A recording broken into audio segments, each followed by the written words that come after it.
But நீ பேசினதுல ஒரு விஷயம் மட்டும் எனக்கு ரொம்ப நியாயமா பட்டுச்சு. எனக்கு வயசாயிட்டு போற மாதிரி அந்த பொண்ணுக்கு வயசாயிட்டு தானே போகுது. அவங்க கவலை நியாயமானதானேனா அத கன்சிடர் பண்ணாம விட்டாதான் ரொம்ப தப்பு. காயத்ரி அம்மா ஒரு மாதிரி போறனே, உங்ககிட்ட எதுவும் தப்பா பேசினாங்களா? சேச்சே, ரொம்ப தங்கமான லேடி அவங்க. பெத்த பொண்ணு மேல அக்கறையா இருக்கிறது தப்பா? இப்போ நம்ம அப்பா அம்மாவே எடுத்துக்கோ, என் மேல இருக்கிற பாசம் தானே கோவமா இன்னைக்கு வந்தது. எனக்கு இதெல்லாம் புரியாம இல்லன்னா, ஆனா எல்லாத்துக்கும் ஒரு டைம் இருக்கு. இப்போ என்ன கேட்டா, நீ முதல்ல காயத்ரிய கல்யாணம் பண்ணி இந்த வீட்டுக்கு கூட்டிட்டு வந்துடுறதா எல்லாத்துக்குமே சேஃப்னு படுது. சான்ஸே இல்ல. அப்பா இதுக்கு நிச்சயம் சம்மதிக்க மாட்டாரு. எனக்கும் இதுல சம்மதம் இல்ல புரணி. எவ்வளவு சீக்கிரம் முடியுமோ அவ்வளவு சீக்கிரமா அவன் கல்யாணத்தை முடிச்சுட்டு தான் நான் என்ன பத்தி யோசிக்கிறதாவே இருக்கேன். இத போய் அவங்க அம்மா கிட்ட சொல்லு. உன்னை நிக்க வச்சு கட்டையில அடிப்பாங்க. என்ன விளையாடுறியா? இத பாரு, நான் இன்னைக்கு காயத்ரி பத்தி தெளிவா பேசிட்டேன். அவ மனசுல உன்னை தவிர வேற யாருமே இல்ல. இன்னொரு தடவை மாப்பிள்ளை பாக்குற வேலையெல்லாம் வச்சுக்காதீங்கன்னு அவ அவங்க அம்மா கிட்ட எவ்வளவு ஸ்ட்ராங்கா சொல்லிருக்கா தெரியுமா? நிஜமாவா? அப்படியா சொன்னா? டவுட்டா இருந்தா நாளைக்கு நீயே போய் கேளு. ஐயோ, எனக்கு இப்பவே போய் கேட்கணும் போல இருக்கே. தாராளமா போ. ஆனா நம்ம அப்பா ஏதாச்சும் நாக்க பிடிக்கிற மாதிரி கேப்பாரு. பரவாயில்லனா போ.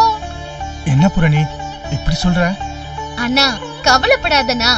இனிமே அந்த வீட்டுல காயத்ரிக்கு வேற மாப்பிள்ள பாக்குற வேலை எல்லாம் வச்சுக்க மாட்டாங்க. ஏதோ என்னால முடிஞ்ச சின்ன ஹெல்ப். உனக்கு சந்தோஷம் தானே?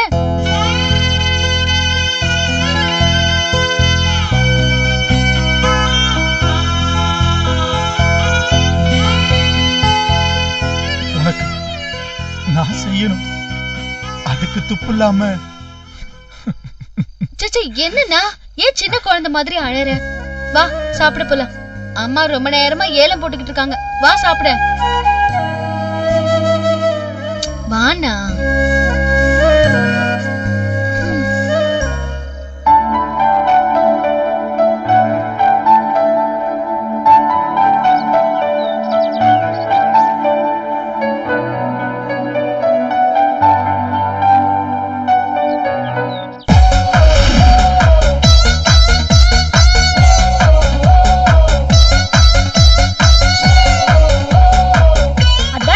எங்க போனாலும் கரெக்டா அங்க வந்து நிப்பீங்களே. தெரியலங்க, விதியின் சதின்னு வச்சுக்கோங்க. ஆமா, நீங்க என்ன இந்த பக்கம்? என்ன பார்க்க தானே வந்தீங்க? ஓ, மனசுல இப்படி எல்லாம் வேற ஒரு எண்ணம் ஓடுதா? ஒரு இன்டர்வியூ அட்டெண்ட் பண்ணிட்டு வரேன். நீங்க நினைக்கிற மாதிரி நான் ஒன்னும் உங்களை பார்க்க வரல. சரி, வேலை கிடைச்சிருச்சா? ஒரே ஒரு வேகன்சி, 20 பேர் வந்திருக்காங்க. கொஞ்சம் டவுட்டா தாங்க இருக்கு. பாப்போம். ஏங்க, இதெல்லாம் ஜுஜுபி மேட்டருங்க. இதுக்கு போய் எவ்வளவு ஃபீல் பண்ணிக்கிட்டு? உங்களுக்கு வேலை இருக்குல்ல, அதான் வேலை இல்லாத என்ன பார்த்தா கிண்டலா தெரியுது. ஐயோ, நான் அந்த அர்த்தத்துல சொல்லங்க. லைஃப்ல எப்பயும் பாசிட்டிவ் அப்ரோச் வேணும். இந்த வேலை நம்ம கிடைக்கும் நம்பணும். லைஃப்ல எல்லாத்தையும் பாசிட்டிவா எடுத்துக்கிட்டவங்க தான் ஜெயிச்சும் இருக்காங்க, சாதிச்சும் இருக்காங்க. இவ்வளவு ஏன் நம்ம விஷயத்தை எடுத்துக்கோங்க. நம்ம சந்திச்சது எல்லாமே பிரச்சனைதான். ஆனா இன்னைக்கு இவ்வளவு ஜாலியா பேசுற அளவுக்கு வளர்ந்துருக்கு. நெகட்டிவ் எல்லாமே பாசிட்டிவா மாறி இருக்குல்லங்க. டிவில ஏதாவது விக்ரமன் படம் பாத்தீங்களா? பாசிட்டிவ் அப்ரோச் பத்தி வெளுத்து வாங்குறீங்க. ஏங்க, நல்லதை யார் சொன்னாலும் ஏத்துக்கணுங்க. நம்ம என்ன சிவலிங்கமா சுயம்புவா முளைக்கிறதுக்கு? 4 பேர் சொல்லி கொடுக்கறத வச்சு கத்துக்கிறதானங்க எல்லாம். நீங்க ரேடியோ ஜெயிக்க போக வேண்டிய ஆளு தப்பி தவறி வேற ஏதோ வேலைக்கு போயிட்டீங்க. நீங்க மட்டும் தான் இப்படி ஃபுல் ஸ்டாப் வைக்காம வளவலன்னு பேசுவீங்களா, இல்ல உங்க வீட்ல எல்லாருமே இப்படிதானா? இல்லங்க, உங்களுக்கு வேலை கிடைக்குமோ கிடைக்காதோன்னு டவுட்ல இருந்தீங்க. உங்களுக்கு தைரியம் கொடுக்குற மாதிரி கொஞ்சம் அதிகமா பேசினா அதுக்குன்னு இப்படி அங்க கலாய்ப்பீங்க. ஐயோ, சும்மா தமாஷுக்கு தாங்க சொன்னேன். உங்ககிட்ட பேசினது உண்மையாவே ரொம்ப சந்தோஷமா ரிலீஃபா இருக்கு. அதே மூடோட இருங்க. ஒரு கூல்ட்ரிங்க் குடிக்கலாம். இல்லைங்க, எனக்கு வேணாம். ஏங்க, இதுல ஒரு விஷயம் அடங்கி இருக்கு. அது என்னன்னு சொல்றேன். முதல்ல இங்க ஒரு கூல்ட்ரிங்க் குடிச்சீங்கன்னா உங்க லைஃப் எப்படி மாறுதுன்னு அப்புறம் புரியும். ஒண்ணு வளவலன்னு பேசுறீங்க, இல்ல சஸ்பென்ஸ் வச்சு பேசுறீங்க. நேரா சரிங்க, நான் நேராவே சொல்லிடுறேன். இதே மாதிரி ஒரு கடையில கூல்ட்ரிங்க் வாங்கி குடிக்கும் போது தான் எனக்கு வேலை கிடைச்சிருச்சுன்னு போன் வந்துச்சு. நீங்களும் அதே மாதிரி ஒரு கூல்ட்ரிங்க் வாங்கி குடிங்க, உங்களுக்கும் வேலை கிடைச்சிருச்சுன்னு போன் வரலாம்ல. நீங்க சொல்றது காமெடியா இருக்குங்க. இதை எந்த அளவுக்கு நம்புறதுன்னா தெரியல. ஏங்க, மிஞ்சி போனா ஒரு 15 ரூபாய். அதுக்கு போய் இப்படி யோசிக்கிறீங்க? நான் சொன்ன மாதிரி உங்களுக்கு வேலை கிடைச்சிருச்சுன்னு போன் வந்தா சந்தோஷம் தானங்க. சரி சரி, பாப்போம் உங்க நம்பிக்கையை கெடுப்பானு. எனக்கு சாமி மேல மட்டும் தாங்க நம்பிக்கை இல்ல, ஆனா லூசுத்தனமா அது மாதிரி நிறைய சென்டிமெண்ட் இருக்கு. ஒரு 2 சாம்பிள் தரட்டா? ட்ரை பண்ணி பாருங்களேன். ஐயோ வேணாம்ப்பா, ஆளை விடுங்க. சரி இருங்க, நான் கூல்ட்ரிங்க் வாங்குறேன். அண்ணா ஒரு கூல்ட்ரிங்க்.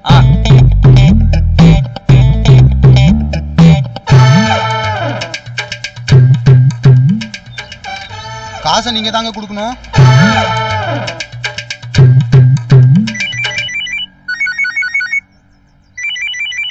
பாத்தீங்களா போன் அடிக்குது, எடுத்து பேசுங்க. எல்லாம் நல்ல விஷயமா தான் இருக்கும். ஹலோ ஹலோ மேடம், நாங்க ஏசிசி பேங்க்ல இருந்து பேசுறோம். ஹவுசிங் லோன் ஏதாவது வேணுமா? லோன்லாம் வேணாம், ஹோமாவே கொடுத்துருங்களேன். நான்சென்ஸ், வேற வேலையே இல்லை. நம்மனுங்க, நம்பிக்கை தான் முக்கியம். கூல் ட்ரிங்க் இன்னும் காலியால பாருங்க, குடிங்க, நிச்சயமா போன் வரும்.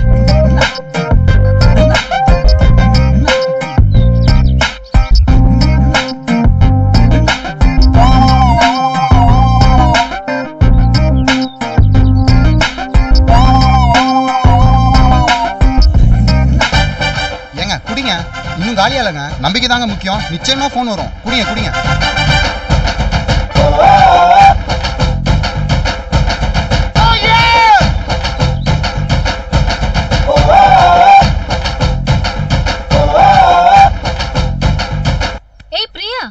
திவ்யா, பிரியா, நம்ம இன்டர்வியூக்கு போயிருந்தோம்ல, அங்கிருந்து phone வந்துச்சுடி.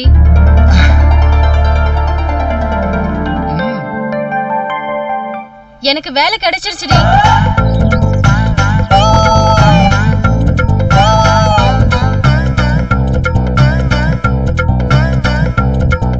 Congrats D.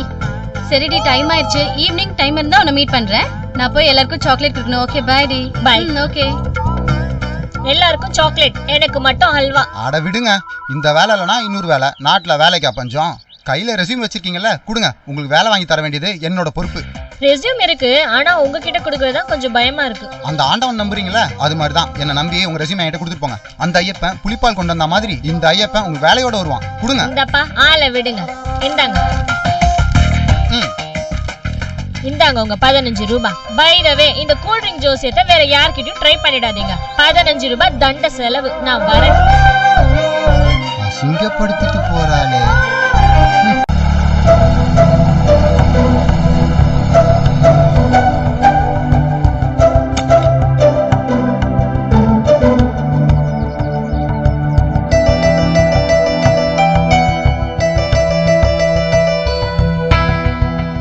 காயு, Gayu darling, Gayathri, Gayu darling, Gayathri, Gayu darling, Gayathri, Gayathri. என்னங்க இதெல்லாம்? This is too much, I say. Too much ஆகுது, 3 மச் ஆகுது. எங்க உங்க அக்கா? கூப்பிடவல. அதிகாரம்லாம் தூள் பறக்குது. என்ன மேட்டர்? அக்காலாம் வீட்ல இல்ல. அம்மா, இந்த கதையெல்லாம் இங்க வேணாம். உங்க அக்கா வீட்ல தான் இருக்கான்னு எனக்கு நல்லாவே தெரியும். இப்ப இல்ல, இதுக்கு முன்ன வந்தப்பெல்லாம் கூட உள்ள ஒளிச்சு வச்சுக்கிட்டு ஏமாத்துறீங்கன்னு எனக்கு தெரியும். போனா போகுதுன்னு நீங்க சொல்றதெல்லாம் நம்புற மாதிரி நடிச்சிட்டு போனேன். இனிமே அதெல்லாம் எதிர்பார்க்காத சாவி. அப்புறம் என்ன ஆச்சு ஐயாவுக்கு திடீர்னு பயங்கர சேஞ்ச் ஓவரா இருக்கு? இனிமே அப்படிதான். எங்க உங்க அக்கா? கூப்பிடவல. காயத்ரி, காயத்ரி ஆண்டி, எங்க உங்க பொண்ணு? காயத்ரி சார், வாங்க சார். இந்த வீட்டு மாடிய கம்ப்ளீட்டா உங்களுக்கு ஒதுக்கி கொடுத்துட்டாங்களா? எப்போதும் அங்கேருந்தே என்ட்ரி ஆறீங்க. என்ன மேல தனியா உட்காந்து தியானம் பண்றீங்களா? தம்பி வாங்க, இந்தாங்க காஃபி. நேத்திக்கு உங்க தங்கச்சி வந்திருந்தாங்க. சொன்னா வீட்டுல பெரியவங்க இருந்து பேச வேண்டிய விஷயத்த என் தங்கச்சி வந்து பேசி முடிக்க வேண்டியதாகி போச்சு. எனக்கே கொஞ்சம் சங்கடமா இருக்கு. ஆனா அவளும் இல்லைன்னா என் நிலைமையை யோசிச்சு பாருங்க. நீங்க பாட்டுக்கு வேற மாப்பிள்ள அது இதுன்னு காப்புரா கிளப்பி விட்டீங்க. ஒரு வயசு பையன் மனசு என்ன பாடுபடும்னு யோசிக்க மாட்டேங்கிறீங்களே. எங்க அக்கா நல்லா பேசுறா. இப்போ அவ பேசுவானே எனக்கு நேத்து தான் தெரிஞ்சது. நானும் கொஞ்சம் கேக்குறேனே, எங்க உங்க அக்கா வர சொல்லு. அலையாதீங்க, வந்தீங்கல்ல, எனக்கு என்ன gift வாங்கிட்டு வந்தீங்க? அந்த ஓசி நோட் ஏதாவது எடுத்துட்டு வந்தீங்களா? நக்கலு, இனிமே உனக்கு ஒண்ணும் கிடையாது, எல்லாம் காயத்ரிக்கு தான்.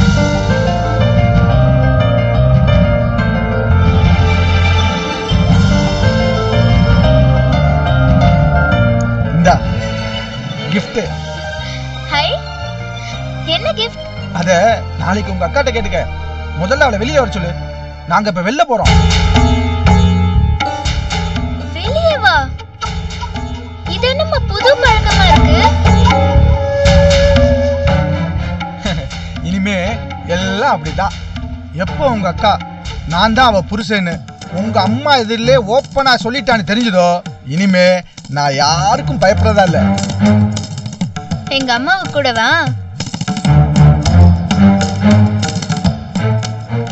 அது வந்து பயம்னு எதுவும் இல்ல, சின்னதா ஒரு மரியாதை எப்போது இருக்கணும்ல, இல்ல ஆண்டி? என் பொண்ணு நல்லா இருந்தா அதுவே எனக்கு போதும் தம்பி. கல்யாணம் பண்ணிப்பேன்னு பிடிவாதமா சொல்லிட்டா. அதுக்கப்புறம் அதை பத்தி பேச என்ன இருக்கு? ஏதோ அறியாமல நம்ம பொண்ணு கல்யாணம் நடக்காம இப்படி இழுத்துட்டு கிடக்கேன்னு தரகரை வர சொல்லி, சரி விடுங்க, இனிமே அதுக்கு அதை பத்தி பேசிக்கிடலாம். அதே தான் நானும் சொல்றேன், இனிமே எல்லாத்தையும் மறந்துடுங்க. எங்க உங்க பொண்ணு? அவளை கூப்பிடுங்க, கோயிலுக்கு போயிட்டு உங்க பேர்ல ஒரு அர்ச்சனை பண்ணிட்டு வந்துடும். தோ பாருடா, மாமியாருக்கு சோப்பு போடுறதுன்னா இதுதானா? நோ நோ நோ நோ, உங்க அம்மா நல்லா இருந்தா தான் உங்க அக்கா நல்லா இருப்பா. உங்க அக்கா நல்லா இருந்தா தானே நான் நல்லா இருப்பேன். நான் நல்லா இருந்தா தானே எல்லாமே கரெக்டா இருக்கும். இதெல்லாம் ஒரு சர்க்கிள் சாவிமா, உனக்கு இதெல்லாம் புரியாது. என்ன சார் பாக்குறீங்க? ஏதாவது பேசுங்க. இது இது எனக்கு இல்ல, காயத்ரிக்கு நான் கொடுத்தது.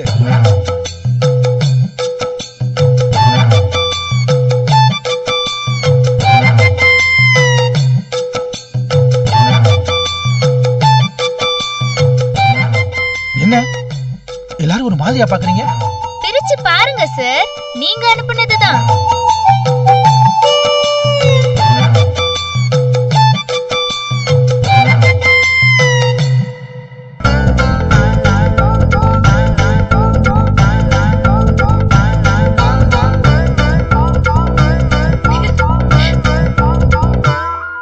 நான் கூட ஏதோ தைரியம் வந்து அக்காவுக்கு லவ் லெட்டர் தான் அனுப்பியிருக்கீங்கன்னு நினைச்சேன். பிரிச்சு பார்த்தப்பதான் பல்பு.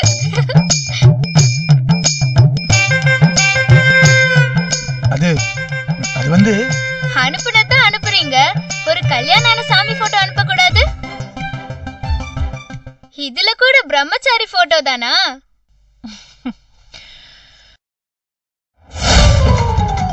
இது என்ன கவரு? இது எதுக்கு எடுக்கிற? இது ஒரு டாக்டருக்கு அனுப்ப வேண்டிய கவரு. இத போற வழியில மறக்காம போஸ்ட் பண்ணிரு. இதை விட என்ன வேலை? அட்ரஸ்லாம் கரெக்டா எழுதிட்டியா? அதெல்லாம் கரெக்டா இருக்கு, நீ கரெக்டா போஸ்ட் பண்ணிரு. வரமுரணி உல்டா சொதப்பிட்டியே. இனிமேலாச்சும் கொஞ்சம் யூத்தா இருக்க பாருங்க சார்.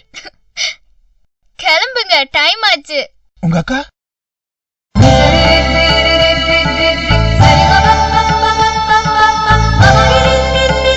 அங்க பாருங்க, ரெடியா இருக்கா.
அப்ப உங்களுக்கு ஓகே தானே ஆண்டி?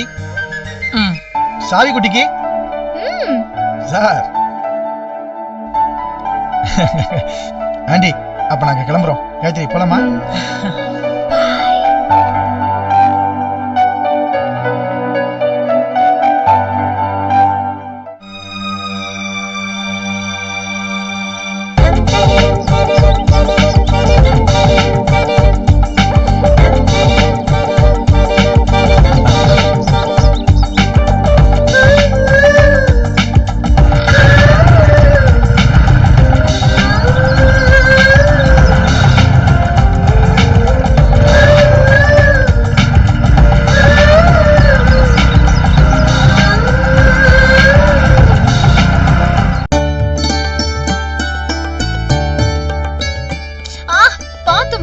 இதுக்குதான் தலையில எண்ணெயை வச்சு வாரணும். எவ்வளவு சிக்கு இருக்கு பாரு. டெய்லி எண்ணெய் தடவ முடியாதுமா, நாள் முழுக்க முகத்துல எண்ணெய் வழிஞ்சுக்கிட்டே இருக்கும். அப்படின்னு யார் சொன்னா? நான் எல்லாம் அந்த காலத்துல ஒரு நாளைக்கு 2 தடவை மழுங்க தலையில எண்ணெயை வச்சு பின்னணும். இல்லனா எங்க அம்மாவும் பாட்டியும் சேர்ந்து என் தலையில கொட்டுன்னு கொட்டுவாங்க. என் தலை எப்படி வலிக்கும் தெரியுமா? ஏன் நீ அப்படி அடிக்க போறியா? சேச்சே, நான் எதுக்குடி உன்னை அடிக்க போறேன்? நீ பிறந்த நாள்ல இருந்து ஒரு நாள் கூட உன்னை நான் அடிச்சதே இல்ல தெரியுமா? இத பாரு, அடிக்கிற மாதிரி அவன் நடந்துகிட்டதே இல்ல, அத சொல்லு. இதெல்லாம் நினைச்சதாங்க எனக்கு பொங்கி வருது. யாருக்கு இப்படி ஒரு பொண்ணு பிறப்பா? இவ்வளவு பொறுப்பா, அடக்கொடக்கமா, அக்கறையா ஊர்ல யாரு இப்படி ஒரு குழந்தை பெற்றிருக்காங்க? எந்த ஜென்மத்திலயும் நாம செஞ்ச புண்ணியம். அதனாலதான் இப்படி ஒரு பொண்ணு நமக்கு மகளா வந்து பிறந்திருக்கா. போதும்மா, நீங்க சொல்ற மாதிரி எல்லாம் நான் ஒன்னும் அவ்வளவு கரெக்ட் இல்ல. என்னோட மைனஸ் என்னன்னு எனக்கு தெரியும். பூரணி, மைனஸ் இல்லாத மனுஷனே இல்லம்மா. ஆனா அளவு வித்தியாசம்னு ஒண்ணு இருக்கு. 4 பிள்ளைங்களை பெத்த எனக்கு தெரியாதா? சின்ன வயசுல இருந்தே உன்னை பத்தி நாங்க கவலைப்பட்டதே இல்லை. ஏன்னா அப்படி ஒரு சந்தர்ப்பத்தை நீ கொடுக்கவே இல்லை. நீ உண்டு, உன் வேலை உண்டு, உன் படிப்பு உண்டுன்னு இருப்ப. 2ஆம் கிளாஸ் படிக்கும் போதே உன் சட்ட துணிமணியெல்லாம் ஒழுங்கா மடிச்சு வைப்பேன். அழகா இருக்கும். பார்த்து உங்க அப்பா பூரிச்சு போயிடுவாருமா. தெரியலம்மா, ஆனா ஒண்ணு மட்டும் நான் நிச்சயமா சொல்லுவேன், தானா எதுவும் வராது. என்னோட நல்ல குவாலிட்டிஸ் ஏதாவது ஒண்ணு உண்டுன்னா அது உங்ககிட்ட இருந்து தான் வந்திருக்கும். சரி. உலகத்தோட அமைப்பே அதுதானே. ஒண்ணுல இருந்து தானே இன்னொன்னு வரும். சிவலிங்கத்தை தவிர வேற எதுவுமே சுயம்பு கிடையாது. என்னென்னமோ சொல்ற, கேட்க பெருமையா தான் இருக்கு, பூரிப்பா இருக்கு. சமயத்துல எனக்கு இப்படி ஒரு பொண்ணான்னு கர்வமா கூட இருக்கு. ஆனா உனக்கு ஒரு கஷ்டம் ஆபத்துன்னா தான் பதறி போயிடுறோம்மா. என்னடா திரும்ப திரும்ப அதையே சொல்றமேன்னு நினைக்காத. தயவு செஞ்சு இந்த போலீஸ் ஸ்டேஷன் அது இதுங்கிறதெல்லாம் விட்டுட. உங்களுக்கு குழந்தைய பத்தி ஒண்ணுமே தெரியாதுப்பா. ரொம்ப தங்கமான மனுஷன். ஒரு நாள் வாங்க, உங்களை அவர் வீட்டுக்கு கூட்டிட்டு போறேன். அவரோட வைஃப் எவ்வளவு நல்லவங்க தெரியுமா? அவரோட பொண்ணு அவ்வளவு சுட்டி. உலகமே தன்னோட பொண்டாட்டி புள்ளதான்னு வாழற மனுஷனுக்கு தப்பா நினைக்க எப்படிப்பா மனசு வரும்? நீ தான் சொல்ற. ஆனா உன் மாமா அவரை பத்தி சொல்றதெல்லாம் கேட்கும் போது பகீருங்குதே. ராமலிங்கத்தை புடிச்சு உள்ள வச்சுட்டாராமே அந்த ஆளு, தெரியுமா? சொன்னாரா அந்த ஆளு? அப்பா, எனக்கு எல்லாம் தெரியும். ஆனா நான் சொன்னேன்னு காட்டிக்காதீங்க. இவரு குழந்தைய பத்தி ஏதோ தப்பா பேசிருக்காரு. வாய வச்சுக்கிட்டு சும்மா இருக்க வேண்டியதானே? நல்ல மனுஷனை கடுப்பேத்துற மாதிரி நடந்துக்கிட்டா கோவம் வராம வேற என்ன செய்யும்? இந்த பேச்சே வேணா பூரணி. அவர் நல்ல மனுஷனாவே இருந்துட்டு போட்டுமே, நமக்கு எதுக்குமா அதெல்லாம்? நீ கல்யாணம் பண்ணிக்கிட்டு புருஷ வீட்டுக்கு போற வயசுல இருக்க. கொஞ்ச நாளைக்கு இந்த வேலையில நிறுத்தி வை தானமா சொல்றோம். அப்போ எனக்கு கல்யாணம் ஆனதுக்கு அப்புறம் கண்டினியூ பண்ணலாங்கிறீங்களா? அப்படிதானே? அது உன் புருஷன் சௌரியம். அவரு சம்மதிச்சா சந்தோஷமா செய்யி. நாங்கெல்லாம் வேண்டாம்னா சொல்ல போறோம். அதுக்கப்புறம் இந்த விஷயத்துல நானோ உங்க அம்மாவோ வாயை திறந்து பேச மாட்டோம். மூச்சு 2 பேரும் வாயில பிளாஸ்டரை போட்டு ஒட்டிக்குவோம், தெரியுமா? வாங்க மாப்பிள்ள. என்னம்மா பூர்ணி, நல்லபடியா வந்து சேர்ந்துட்டியா? நீங்க பேசிட்டே இருங்க, நான் காப்பி எடுத்துட்டு வந்துடுறேன். தாமரை, எனக்கும் கொஞ்சம் காப்பி கொடு. சரிங்க. வாங்க உட்காருங்க. ஏமா பூர்ணி, ஒரே நாள் நைட்ல எல்லாத்தையும் கொலை நடுங்க வச்சிட்டிய. சாரி மாமா, இனிமே இப்படி நடக்காம பாத்துக்கிறேன். ஆக்சுவலா ஏசி கூப்பிட்டு அமிச்சாருன்னு எனக்கு தெரியாது. ஸ்டேஷன்ல இருந்து ஆட்டோ வந்ததும் நானும் யோசிக்காம கிளம்பிட்டேன். போற வழியில தான் யோசிச்சேன், நம்ம ஸ்டேஷன்ல இவரை பார்த்ததே இல்லையே, இந்த ஆள் எப்படி என்ன வந்து கூப்பிட்டாருன்னு. வேணாங்கன்னு விட்டுரு. உனக்கு எதுக்கு இந்த பொல்லாதவன் சாவகாசம் எல்லாம்? நாம பாட்டுக்கு நம்ம வேலை என்னமோ அதை பார்த்துட்டு போக வேண்டியது தானே. ஊர்ல எவன் பிள்ளைக்கு கல்யாணம் நடந்தா என்ன, காலம் முழுக்க கண்ணி கல்யாணம் இருந்தா நமக்கு என்ன?